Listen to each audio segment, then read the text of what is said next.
Greetings, students. This is Susan Miller, your instructor. Today we're going to talk about Vygotsky, Lev Vygotsky, and his social historical theory of cognitive development. I included that title. It's important for you to understand the theoretical perspective of how he developed his ideas. We're going to talk about that very briefly, very quickly. But you'll be able to read more about it. And don't forget to go onto YouTube and look at other opportunities, other videos on YouTube and through the library. I included this theory because this theory is used a lot in the school system. It's used to work with young children. And ideas developed from this theory are used for classroom strategies all the way through grammar school, high school, and college. Very useful ideas. I've included this slide as it shows Vygotsky situated with his contemporaries and other theorists that are used are familiar to people in education and psychology. You can see he's a contemporary of Piaget. Although being Russian, a lot of his work was not translated at the time, and we don't know how much familiarity either had with the other's work. You can see in the slide also Erikson. He's a theorist that we cover in this course. The other ones you might encounter them in other courses in education or psychology. As I mentioned, and the reason I bring this up is that Vygotsky's Russian, and he is going to try to develop a theory that is truly Russian at its heart.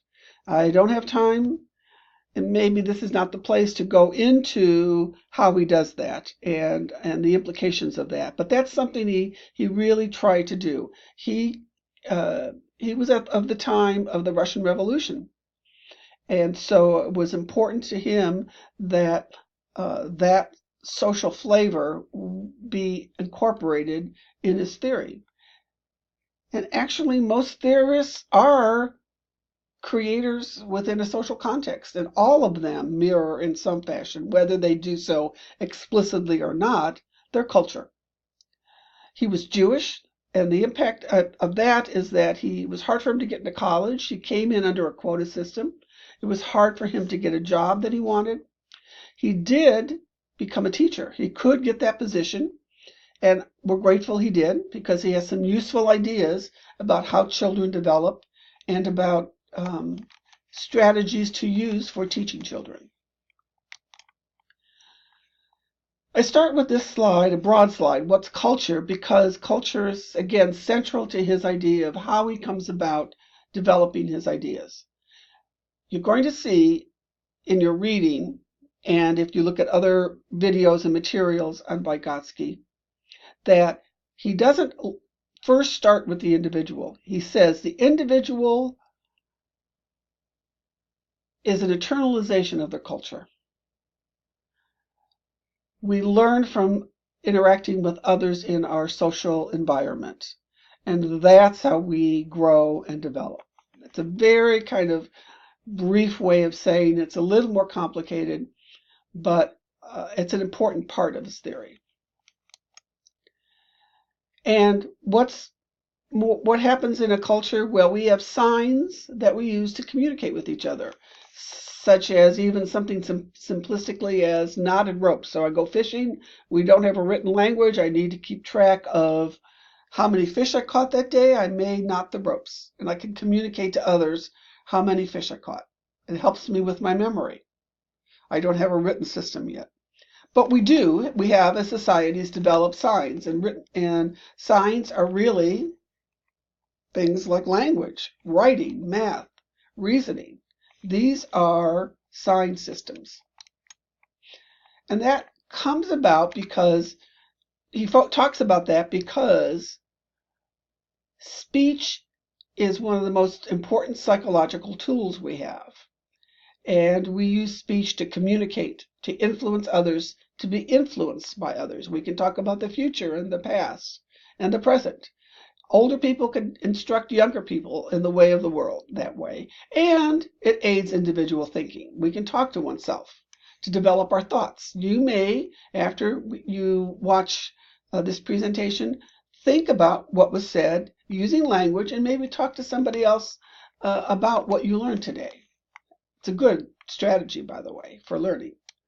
The importance of speech and self-talk comes about as it develops the way we think. I'm going to point out line 3 here. I probably should have put that on the first line. A catchphrase that's used in talking about Vygotsky's theory is that learning comes before development. Learning comes before development. We develop as a byproduct of learning. If you think about Piaget's ideas, they're very different. He says we develop and then we learn. Then we can learn. So there's two different ways of looking at language and development. And so I'm not going to read all of these bullet points to you. You can come back and take a look at them. But this is the value of self-talk. And I'm going to stop for a second and just do a few minutes of this delightful video. You know I have to do these delightful videos. Let me try to get out of here we go, skip the ad. And there we go.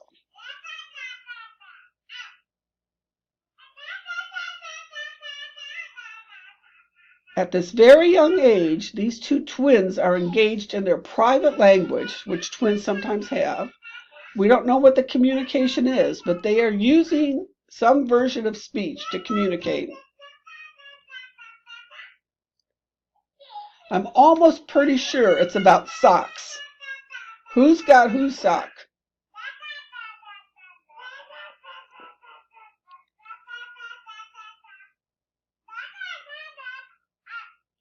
Yep, there's a barefoot. So I'm not going to continue this, as delightful as it is. And if you want to, you can go on YouTube and search on talking babies, and you'll find these slides, or talking twins, I think. And there's a couple of videos of them. Now, the use of speech is very specific in Vygotsky's thoughts about how we learn. And the role of outer speech, talking with each other, where adults are talking to us, children talk to each other. These are external expressions we share with each other. Just like you saw with the little twins, there's a two-way influence there. They're talking to each other. And that speech becomes internalized. By talking with each other, we develop inner speech. It's private. It helps us regulate our behaviors. It helps us plan for the future. I say to myself, what do I need to do tomorrow? I can think about tomorrow. I have language to do that. The whole idea here is that outer speech gets internalized over time, and it's how people become who they are. And language is used a lot when he studied conscience and willpower. And I really like this. That's why I included this, is because, let me use an example. It says here that words create artificial stimuli or verbal signals that direct our behavior. And if you think about it being internalized, I'm probably internalizing in my head something my husband might have said to me, which is, you need to stop going to the Dairy Queen on the way home. So as I'm driving home after work today, I will pass the Dairy Queen, and I may say to myself silently, inner speech, do not pull into the Dairy Queen. Now, I'll just let you know that on really bad days, I actually say this out loud. Don't pull into the Dairy Queen. This kind of self-regulation of behavior is something everybody does. So you may think of an instance where you did this, but this is this is a way that um, management of behaviors is handed down through the generations.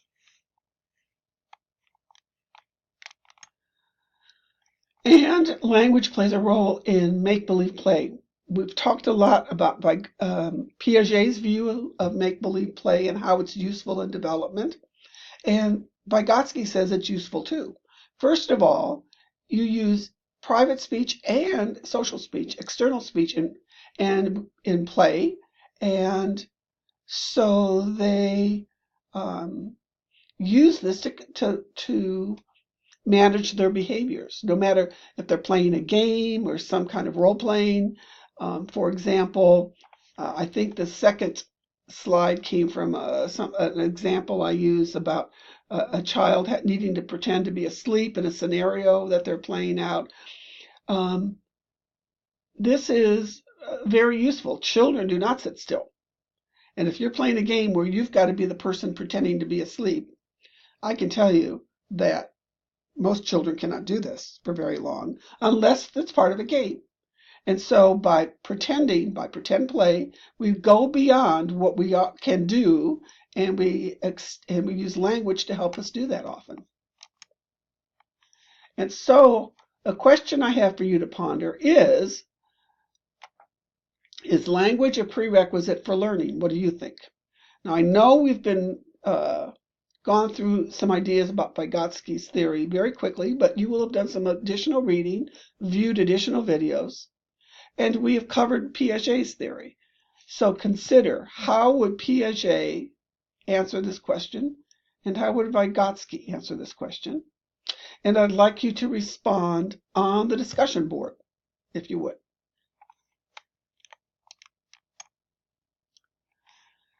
And finally, I'm going to kind of we're near the end here. I want to mention the zone of proximal development. This is one of the big ideas that Vygotsky promoted. Rather than looking at individual differences in performance and intelligence, and that is really a very much not a Russian part of the Russian zeitgeist at the time. He was trying to find a way to talk about that in a way that didn't accentuate individual differences. So he said, rather than looking at a person's actual performance as a measure of what they know, think about what they know as a measure of their current performance, and then what they could do with assistance. That's the zone. The zone is the performance individually and their ability to perform with assistance. That's the zone. There are multiple YouTubes available that illustrate this, and I encourage you to go out there on YouTube, find something that says zone of proximal development, and that will give you a very nice visual explanation of this. And I'm going to close with some of these strategies. I said one of the reasons that Vygotsky was considered an important theorist is that from his ideas we have derived different kinds of strategies, and the importance on social interaction, the importance on using language has mushroomed into many, many different kinds of strategies. For example, cooperative learning. I know that you've heard of these. Reciprocal teaching. So peers teach each other. Guided participation. Scaffolding. That's a big technique he talks about, is scaffolding. I have found videos, YouTube videos that illustrate these ideas. So I encourage you to look at them. I encourage you to go out on YouTube and look for other examples because they're talked about in your textbook, and you will find them discussed in many of your education courses. I thank you for your time. I am open to any questions that you may have. You can post on the discussion forum any questions that arose during this conversation we've had. And I encourage you to have a good day. And let's go out there and be kind to one another. Thank you. Bye now.